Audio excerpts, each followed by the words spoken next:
13 अप्रैल 1919 का वो खूनी दिन किसे याद नहीं। शायद हमने उस खूनी मंजर को अपनी आंखों से नहीं देखा, लेकिन जब हम इतिहास के उन सूखे खूनी पन्नों को खंगालते हैं तो 13 अप्रैल को घटित वो रूह को कंपा देने वाली घटना, जिसे सोचने मात्र से ही वो खौफनाक दृश्य हमारी आंखों के सामने आने लगता है।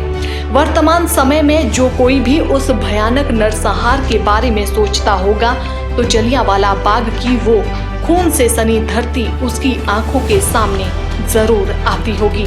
अगर वो दृश्य हमने अपनी आंखों से देखा होता तो हमारे पैरों तले भी जमीन खिसक जाती। हम बात करेंगे उस खौफनाक घटना की और उस क्रूर अंग्रेजी शासन की जिसने देश की रूह तक को निचोड़ डाला।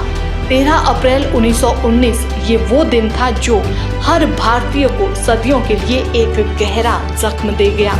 जलियांवाला बाग नरसंहार को व्यापक रूप से भारतीय राष्ट्रीय आंदोलन में महत्वपूर्ण मोड़ के रूप में देखा जाता है, जिसने अंग्रेजी राज का क्रूर और दमनकारी चेहरा सामने लाया। अंग्रेजी राज भारतीयों के लिए वरदान है, उसके इन दावों को उजागर किया। कई इतिहासकारों का मानना है कि इस घटना के बाद भारत पर शासन करने के लिए अंग्रेजों के नैतिक दावे का अंत हो गया। जलियांवाला बाग नरसंहार को व्यापक रूप से भारतीय राष्ट्रीय आंदोलन में महत्वपूर्ण मोड़ के रूप में देखा जाता है, जिसने अंग्रेजी राज का क्रूर और दमनकारी चेहरा सामने लाया था। इस घटना ने सीधे तौर पर एकजुट राजनीति के लिए भारतीयों को प्रेरित किया, जिसका परिणाम भारतीय स्वतंत्रता प्राप्ति के रूप में देखा गया। इतिहास की किताबों में दर्ज इस घटना की शुरुआत तब हुई जब महात्मा गांधी ने रॉलेट एक्ट के खिलाफ देशव्यापी हड़ताल का आह्वान किया था, जिसके बाद मार्च के अंत और अप्रैल की शुरुआत में कई हिस्सों में बड़े पैमाने पर प्रदर्शन हुए और उनका परिणाम 13 अप्रैल 1919 के नरसंहार के रूप में दिखा।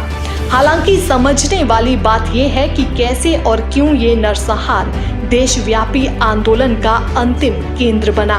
पंजाब ने सबसे ज्यादा प्रदर्शन और क्रूर उत्पीड़न देखा था, जिसमें कम से कम 1200 लोग मारे गए और 3600 लोग घायल हुए थे। जलियांवाला बाग में घटित खूनी शाखा जिसे आज भी याद कर आंखों में नमी आ जाती है। जनरल डायर द्वारा सैकड़ों निहत्थे लोगों पर गोलियां चलाकर उसकी बेरहमी से हत्या कर दी गई थी।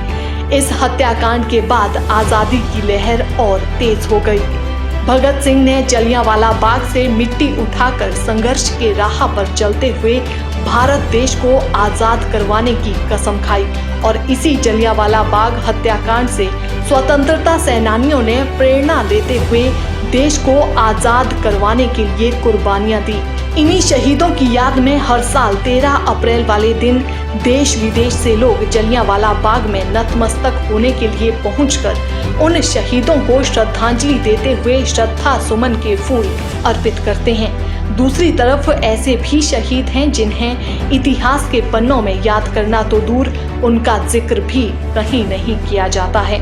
23 साल की उम्र में मुस्कुराकर फांसी के फंदे को चूमने वाले सरदार भगत सिंह कह गए थे कि गोरे अंग्रेज तो चले गए, लेकिन काले अंग्रेज देश पर राज करेंगे। ये शब्द आज के शासन पर बिल्कुल सटीक बैठते हैं, क्योंकि जलियांवाला बाग में अपनी जान गंवाने वाले लोगों के परिवार आज भी उन्हें शहीदों का दर्जा दिलाने के लिए जंग लड़ रहे हैं। ऐसे 40 परिवार आज भी सरकारों के समक्ष शहीदी के दर्जे के लिए गिड़गिड़ा रहे हैं, लेकिन सरकारें सुनने को राजी नहीं हैं। मेरे परदादा शहीद लाला बासूमान जी इत्थे शहीद हुए सन। ਅੱਜ ਦੇ ਜਿਹੜੇ ਕੜੇ ਪ੍ਰਬੰਧ ਸਰਕਾਰ ਵੱਲੋਂ ਪੰਜਾਬ ਸਰਕਾਰ ਜਾਂ ਕੇਂਦਰ ਸਰਕਾਰ ਵੱਲੋਂ ਦਿੱਤੇ ਗਏ ਹਨ, ਇਹ ਬੜੇ ਹੀ ਜਿਹਨੂੰ ਕਹਿੰਦੇ ਆ ਮੰਦਭਾਗੀ ਨੇ ਕਿ ਅੱਜ ਦੇ ਦਿਨ ਦੇ ਸ਼ੁਭ ਦਿਹਾੜੇ ਵਾਲੇ ਦਿਨ ਜਿਹੜਾ 13 ਅਪ੍ਰੈਲ ਵਿਸਾਖੀ ਗੁਰੂ ਸਾਹਿਬ ਨੇ 5 ਪਿਆਰਿਆਂ ਦੀ ਸਿਰਜਣਾ ਕੀਤੀ ਸੀ, ਉਸੇ ਦਿਨ ਹੀ ਇਹ ਅੱਜ ਜਿਹੜੇ ਆ ਬੰਦ ਕੀਤੇ ਗਏ ਤਿਉਹਾਰ ਹੈ। ਇਹ ਅੱਜ ਸਮਝਦੇ ਹਾਂ ਕਿ ਅਸੀਂ ਭਾਰਤ ਸਰਕਾਰ ਤੇ पंजाब सरकार वालों आऊँ लगता कि जनरल डायर घूम रहा इत्थे ते 144 धारा लगी है। देखो ये पूरे देश नहीं पूरे अंतरराष्ट्रीय दे विच इहदी निंदा हो रही है। 130 करोड़ भारतीयां नाल जिहड़े कि इन्हां शहीदां नूं बड़े ही ਆਪਣੇ ਦਿਲ ਦੀ ਗਹਿਰਾਈਆਂ ਤੋਂ ਇਹਨਾਂ ਨੂੰ ਸ਼ਰਧਾਂਜਲੀ ਦਿੰਦੇ ਸਨ। ਪਰ ਅੱਜ ਜਿਵੇਂ ਸਰਕਾਰਾਂ ਵੱਲੋਂ ਇਹ ਕੜੇ ਪ੍ਰਬੰਧ ਕੀਤੇ ਗਏ ਨੇ, ਫੋਰਸਿਸ ਲਗਾਈਆਂ ਗਈਆਂ, ਇਹਦੇ ਵਿੱਚ ਅਸੀਂ ਸਾਰੇ ਹੀ ਸ਼ਹੀਦ ਪਰਿਵਾਰ ਕੋਰ ਨਿੰਦਾ ਕਰਦੇ ਹਾਂ ਕਿ ਇਹਦੇ ਵਿੱਚ ਸ਼ਹੀਦ ਪਰਿਵਾਰਾਂ ਨੂੰ ਜਾਣ ਦੀ ਇਜਾਜ਼ਤ ਦਿੰਦੇ ਤਾਂ ਜੋ ਉਹ ਆਪਣੇ ਪੁਰਖਾਂ ਨੂੰ, ਪੂਰਵਜਾਂ ਨੂੰ, ਆਪਣੇ ਸ਼ਹੀਦਾਂ ਨੂੰ ਆਪਣੇ ਸ਼ਰਧਾ ਦੇ ਫੁੱਲ ਭੇਂਟ ਕਰ ਸਕਦੇ।